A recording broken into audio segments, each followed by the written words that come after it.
Yo, gamer name here and welcome back to another Tekken 8 YouTube video. And today my boys, we have a lot to talk about, right? A lot has happened since the last character review, which was Fengway a few days ago.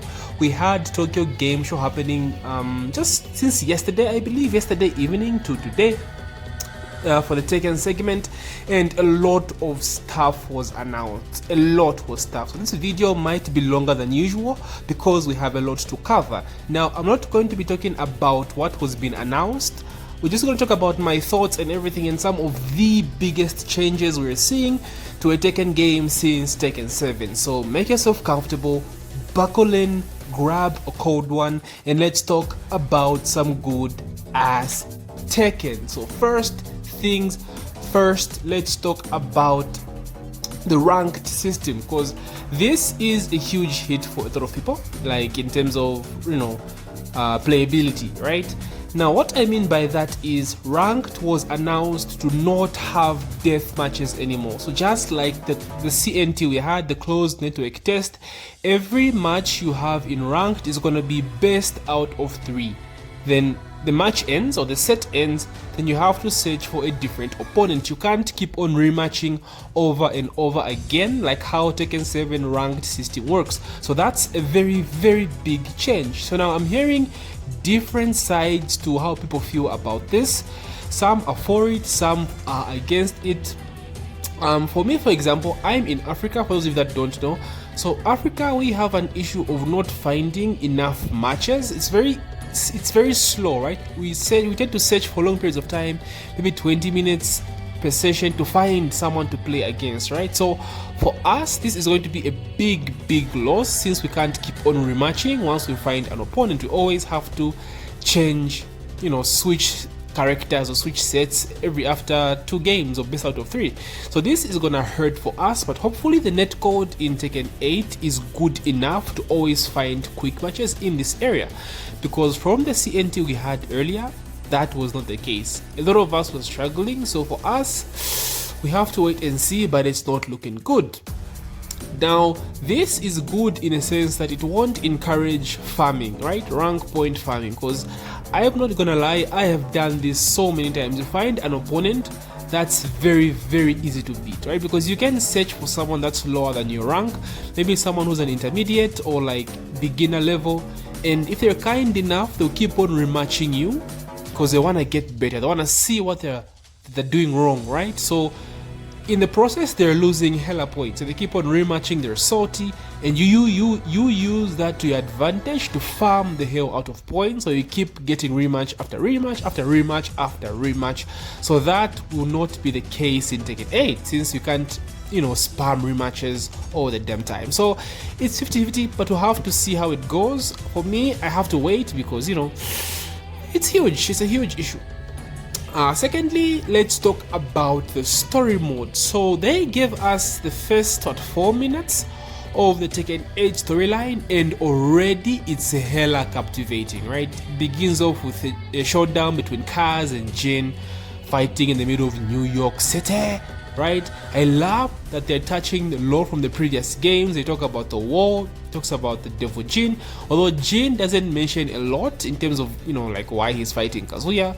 Kazuya actually even says, bruh, you are the one who started this war, which is correct, and Jin says, oh, to get rid of the devil Jin. So it's good, like there's depth to the fight, right? A little bit anime, riding bikes on freaking buildings, that's expected, of course. Tekken is now anime basically. So the story mode is looking promising. Now this is the main story, right? The Mishima saga, the meat and potatoes of the Tekken franchise has always been the Mishima. If we take a look at the side characters, we have been told that every character is going to have a what if story mode. Now I'm not gonna lie, I missed this part of the interview and I haven't researched it because I don't have time, but what I'm assuming is these episodes are kind of like just basically Tekken endings. So I'm thinking more like Tekken 7 endings, but like what would happen to the character if they won the tournament, which is basically has always been the way of Tekken endings. If you guys didn't know, most of the endings we have in Tekken are not canon for like the side characters. So like Tekken 6, for example, Ganryu gets wings, right? Devil Jin wings, like he's possessed by the Devil Jin. So that's not like Tekken lore, but just like what if in a sense. I might be wrong, but it's basically the same thing, which again is a good thing because characters, we get some endings for more characters, but again it's a bad thing because we don't have most of the side characters implemented in the main storyline for Tekken basically. So it's kind of sad. Again, not like the way MK does it, where they include almost the entire roster in the main storyline, but with Tekken we have a bunch of throwaway side characters that are not attached to the main storyline. So I mean, kind of expected, but kind of disappointing in a sense. But you know, we take what we can get. It's looking good. Story mode looks promising for main campaign, but side characters, we have to wait what Namco has to offer. Thirdly, let's talk about the lounge, the battle lounge. I think I should have touched upon this when I spoke about ranked, but anyway, so it's a lot like Street Fighter. So they say there are a few mods we can play whilst we're in this mod. In this lounge. It says we can have a lobby with 100 players maximum. So I don't know if that means everyone in the freaking lobby starts fighting each other, or maybe it's a session and then in that session you create lobbies. So it's kind of confusing, but we'll have to wait and see.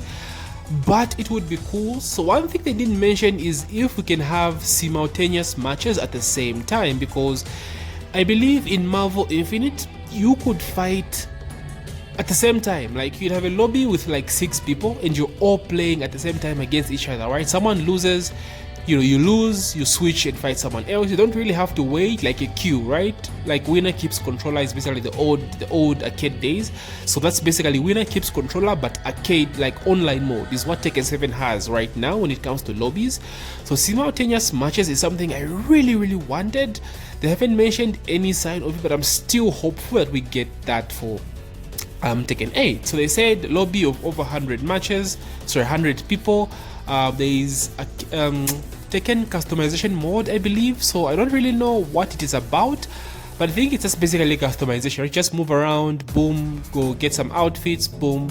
Includes character customizations, of course, and the avatar customizations. So diving in deeper into the customizations before I continue with the lobby, the customizations in this game look really promising already. Like everyone knows it's not as deep as Tekken 6, but like bro, some of the feats they're showing so far look fire.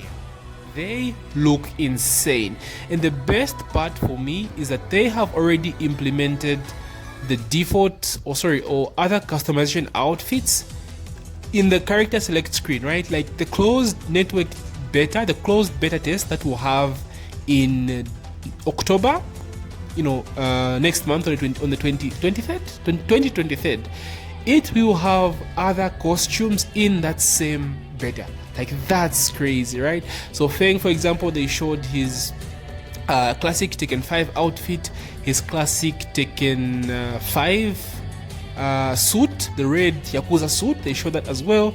They also showed his Tekken 7 outfit and the Tekken 8. So that's 4 outfits already. So that's really promising. And why I'm hyped about this is, if you guys remember in Tekken 7, we did not have that for, I believe, 3 seasons. It took up until season 3 for them to actually add costumes on the character select screen. Like, how crazy is that? So I'm hyped because I wanna play Raven's OG Tekken 5 ninja outfit. I wanna play Laz's OG Tekken 6 outfit with the cape. I know a lot of people are not a fan of that, but bro, I freaking love that outfit. So I'm hyped for that. I'm really hyped. Customization is looking great in this game. I hope there is a way to like grind for more outfits. I also wish there were like outfits as rewards for like reaching certain ranks. You know, they could incentivize rank. I don't know if that's correct English. English is not my first language, I'm sorry guys, but you know, incentivize, you know, us to play ranked, because the only thing we get from playing ranked is bragging rights, right? Points. Oh, I reached Fujin, I reached Yakuza, that's all, right? But in other games like Apex Legends, for example, you get stuff like banners, you get dive trails, You know, there are so many rewards for reaching certain rank, and many games do that. So hopefully Tekken does that. Maybe implement some rare outfits maybe in the rank mode. That would be dope. So customization is looking great. I can't wait for that part of Tekken. I'll spend so many hours just swagging out my characters. I can't wait. So diving deeper into the lounge, we also took a look at the Tekken Ball area. So talking about Tekken Ball, I feel as though Tekken Ball it was a good mode, like it's good, but I feel as though a lot of people are nostalgic, right? I think the hype is like over exaggerated. You know, it's a good mode, don't get me wrong, but I think the nostalgia is getting the best out of us. Think of it like Tekken 7, right? When Lei was not in the game, everyone and their grandmother, like me included, was asking for Lei to be on the roster. When Lei was finally announced, his usage rate is one of the lowest in the game, right? Like 3 Lei mains out there. So I think it will be the same with Tekken Ball, but it's different with Tekken Ball in Tekken 7 because this Tekken Ball has online, right? So it might be different, might be good for casuals, but it's good to have it back, right? People wanted Tekken Force mode as well, so we'll see. So again, diving deeper into Tekken Ball, I want to talk about the offline modes, right? Offline modes so far, we only have story mode and Tekken Ball. There's Ghost Battle as well. I'll talk about that. Okay, let me talk about it right now. So for offline modes, it's looking good, but I think there's more to be announced, maybe up until launch. As for now, I think this is what they'll have for the beta. So going deeper into ghosts, so I'm sure you guys have heard about the ghosts, how every ghost, you know, can download a strong opponent's character, their gimmicks, you know, their tendencies, and you know, you can record that ghost and try to fight against it for, you know, practice mode.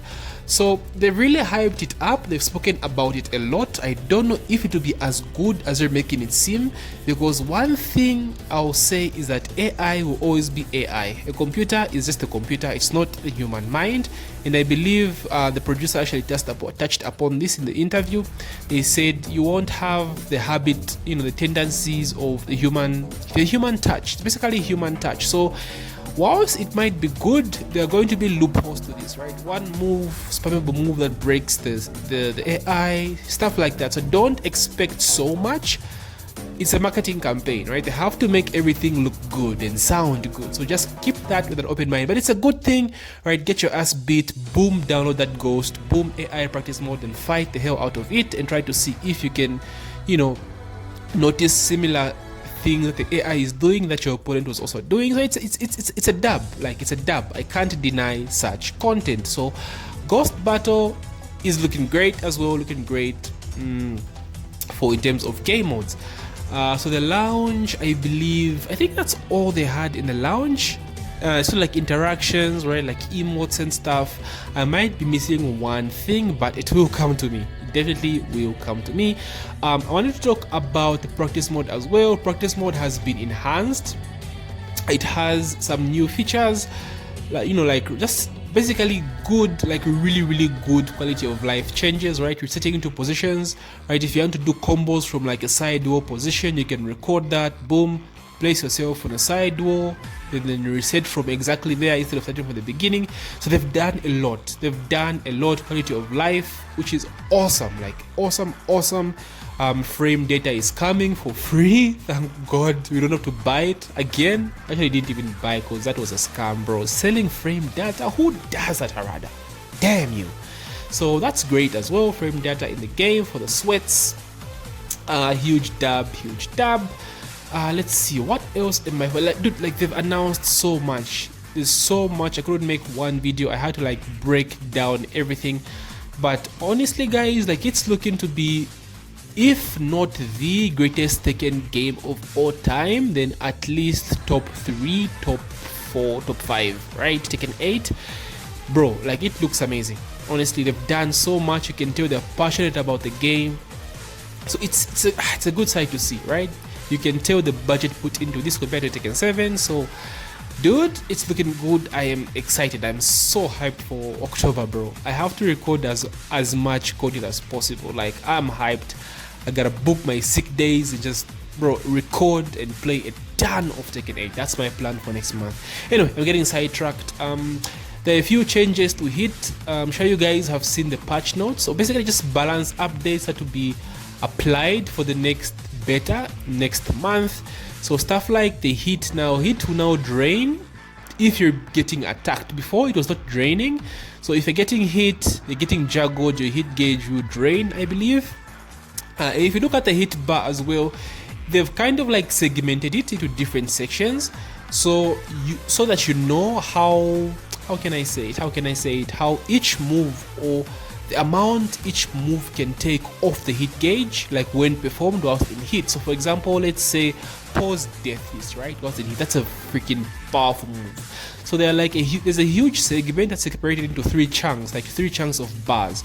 So for example, the Raven teleport took exactly 1 chunk, right? So you can only use it 3 times if you use a hit engager. Like you have a full bar of hit, you can only use that move 3 times whilst in hit. Then there are also very small segments on the bar as well. So for different moves whilst in hit, they don't take as much bar as, let's say, the Raven clones, right? So for example, Kazuya's laser only takes a very tiny chunk of hit. So it's a good visual indicator for you to tell just how much hit or how much bar that hit move, takes. So it's a very good quality of life improvement. They added armor to hit burst, which in my opinion is a very good addition, because this game, guys, is very offensive. We all heard about the aggression.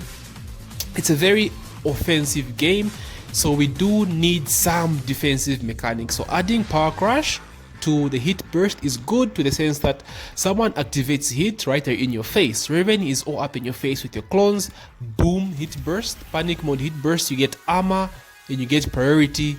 Boom, you push them away. Now you're in hit and you can contest.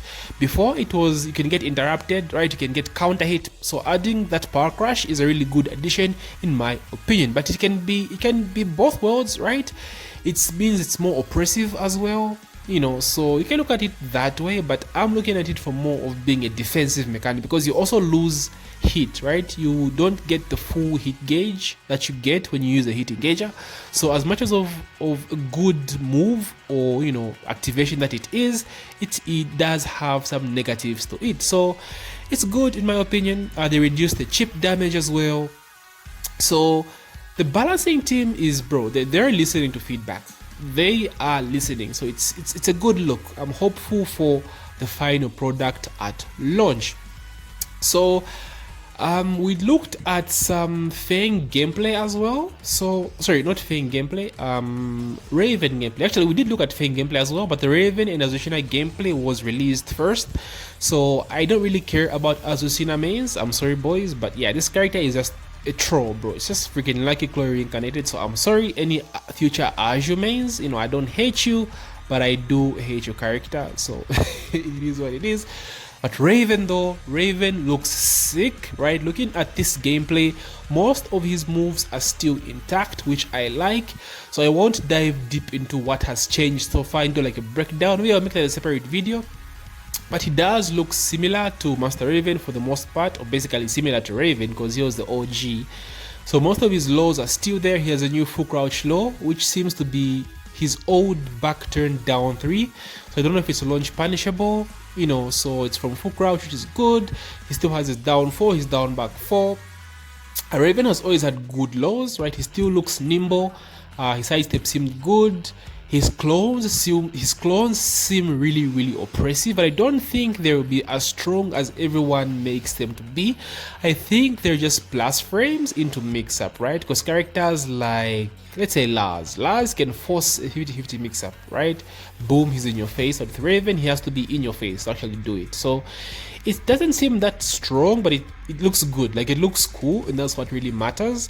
So like I said before, guys, Raven is going to be, if not my primary main, my secondary main from Lars, because I'm not gonna lie, Lars is probably the most fun he's ever been in a Tekken game, and the most strong he's ever been. Like, he is very strong in Tekken 7, sorry, in Tekken 8, and he feels good, man. Like, he felt really good. So I'm gonna stick with Lars, but like Raven might be primary or secondary. So keep that in mind because that might matter a lot when it comes to the early content. You'll be seeing a lot of Lars gameplay, a lot of Raven gameplay. Something to keep that in mind. So Raven looks great, so I am excited for that as well. So I believe that's probably it in terms of the biggest announcements. We did get a Panda review, which everyone is almost everyone is just meh, you know, like it was expected. The worst part is they get both separate slots, right? Kuma and Panda. Like, I don't have an issue of them being in the game, but I do have an issue of them using different character slots. Like, bro, let's be honest, bro. Like, how many people play Kuma and Panda? They are iconic characters, but like, bro, just make them. But they do have their own separate lore, right? They're just pets, but it is what it is. It is what it is, bro. Like, you know, my mains are here, so I'm chilling. So if you're salty about it, then GG, boys, GG. But you know, it's cool. Can't wait to see their trailer. Kuma is actually fun to use, so hopefully they'll actually be like really good in Tekken 8, right? Actually very usable in tournament, except having like, you know, 1 out of 10 people using the character. So hopefully this time they're actually all good. So I believe that's it, guys. I might be missing more. I'm sorry, like I'm just tired from work. I'm exhausted. I had to take this video out and now I have to start editing. I still have Lies of P content to record. So I'm sorry, guys, if I'm missing something very important, but I'll do cover it in my posts. You know, I'm always trying to post on the community tab. Keep all you guys updated because, you know, it's a Tekken channel. We have to get this work. So thank you guys for watching my video. Please don't forget to Dorya that like button and subscribe if you haven't already. GG, thank you. May the frame data be ever in your favor, and I'll see you guys in the next video. GG.